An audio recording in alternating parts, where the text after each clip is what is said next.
tahu membedakan mana yang baik, mana yang jahat. Ini kita lihat. Orang Kristen sekarang Tuhan kasih peringatan. Tuhan bilang apa?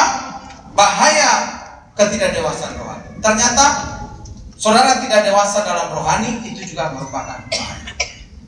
Lamban mendengar. Kata lamban saya cari ada dua pengertian. Yang pertama adalah lamban mendengar artinya you punya rohani mandek di situ aja. Pengetahuan Alkitab di situ-situ terus. Yang kedua, bosan mendengar firman. Ke gereja, saudara kalau ke gereja dengan firman ya? Dengar. Kenapa saudara tidur? Ya. Kadang-kadang ada pendeta yang bilang Pak Richard, kadang-kadang jemaat keterlaluan ya. Emang kenapa? Kalau kita khotbah dia tidur, dia bilang pendeta yang khotbah nggak enak. Emang kadang-kadang jemaat itu keterlaluan. Lu yang ngantuk, lu bilang pendeta. Ya, nah itu sebabnya ada. Kalau saya lihat orang tidur di gereja, saya ingat kakak saya nomor 2, namanya Jimmy. Dia kalau ke gereja, semua kita belum siap, dia udah siap. Dia udah siap. Tapi dari 10 dia gereja, 9 dia tidur. Selalu pasti dia tidur. Saya kalau ikut dia dengan firman, langsung dia kaget bangun, dia bilang, kok terasa senang dia? Saya senang kan?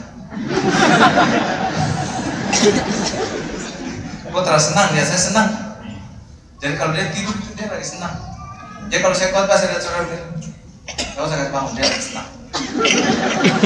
Ada pendeta yang kalau kadang-kadang terganggu dia, saudara-saudara dosa lo tidur di gereja. Saya cari ayat itu nggak ada. Di Alkitab dicari referensi nggak ada. Malah saya dapat ayat pendukung bagi saudara yang suka tidur. Mazmur 62. Hanya dekat Allah saja aku tenang, daripadanya keselamatan. Mungkin dia dengar firman sakit tenang. Gak usah kasih bangun. Nanti kasih bangun pas doa berkat. Nah itu sebabnya saudara. Yang berikut bosan mendengar firman. Ada banyak orang ke gereja bosan. Keluar dari gereja, siapa yang khotbah? Pendeta ini. Khotbahnya enak, nggak enak. Malah dia tunjukin, ini gue udah dengar pendeta ini. Boring. Gue ngantuk kalau dia khotbah. Pernah nggak saudara gituin pendeta? Jujur aja. Ini gereja bukan musola. Asal tidak bilang gue ya. Itu sebabnya saudara pegang dalam Tuhan.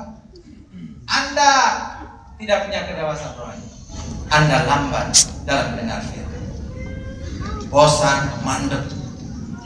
Yang kedua, orang yang tidak dewasa rohani itu bahaya karena dia tidak pandai mengajar.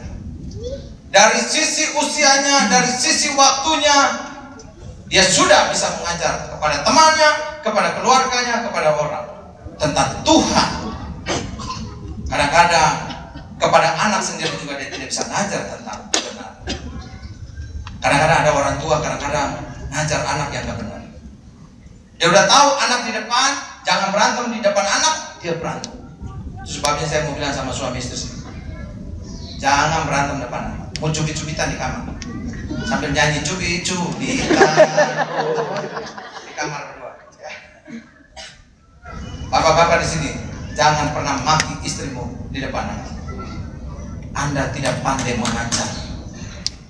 Dia jangan bilang monyet. Anak langsung lihat, wih, cara maki istri dia. Nah, tunggu lah. Ada bapak-bapak kan, ada suami istri kan, karena di depan anak negatif-negatif. Depan anak, malah nasihatin anak. Kalian tidak boleh merokok. Kok papa merokok kecuali papa? Tuh. Ya, ini nih orang yang tidak pandai mengajar, mencari batu sandungan di dalam kehidupan. Itu bahaya. Kadang-kadang orang tidak sadar. Lalu yang berikut apa? Suka makanan lunak. Masa sampai sudah dewasa masih makan yang anak punya itu apa? Makan anak yang bubur-bubur. Artinya apa saudara? Kalau saudara sudah dewasa dalam rohani, you harus siap dengan pengajaran firman yang keras. Jangan jadi orang gampang tersinggung. Jadikanlah firman itu sebagai kekuatan. Kadang-kadang ada firman yang nyentuh dosa, langsung suami langsung kritik di mobil. Makanya pendeta itu khotbah itu terlalu kurang bagus. Ya, jangan ke dia lama. Karena suami udah kena beberapa titik. Nah, gila. Saya pernah tersinggung sama pendeta. Itu gara-gara mama saya. Kita ke gereja. Di belakang sudah habis. Akhirnya kita duduk depan. Saya itu orang yang gak pernah duduk depan. Di belakang. Tapi sudah tempat penuh, mama saya bawa ke depan. Itu pendeta itu sikat saya langsung. Karena saya pakai anting. Saya dulu pakai anting. Langsung dia bilang, kok perempuan apa laki? Itu saya mau bergerak, refleks itu mau pegang, apa lempar. Sekali lagi dia bilang saya lempar dia. Mama saya bilang, Richard, itu firman Richard. Kau tidak boleh marah itu pendeta. Ya, kau harus tetap gereja. Emang benar. Kau tidak boleh pakai anting. Kau perempuan apa laki? Ini saya bekas pakai anting. Ini masih bolong. Udah berpasang tapi tetap masih bolong. Kadang-kadang saya suka pakai anting istri saya sambil baca Alkitab.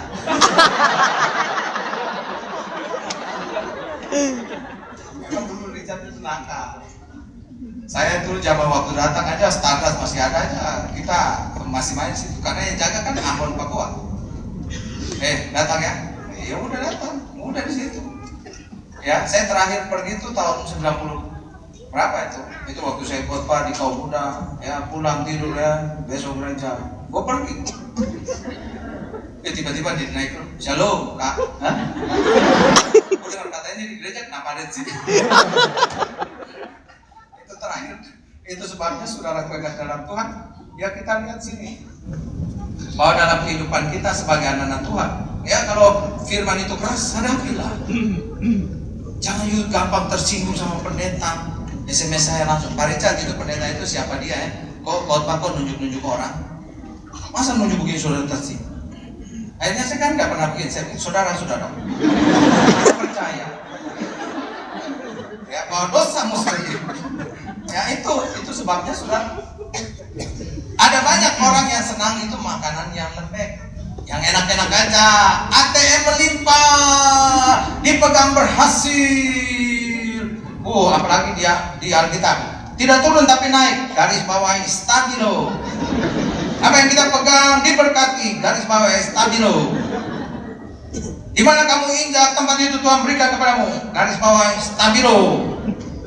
Pergilah ke seluruh bangsa dan jadikan semua bangsa muridku. Ini tugas pendeta. Yang enak-enak untuk dia,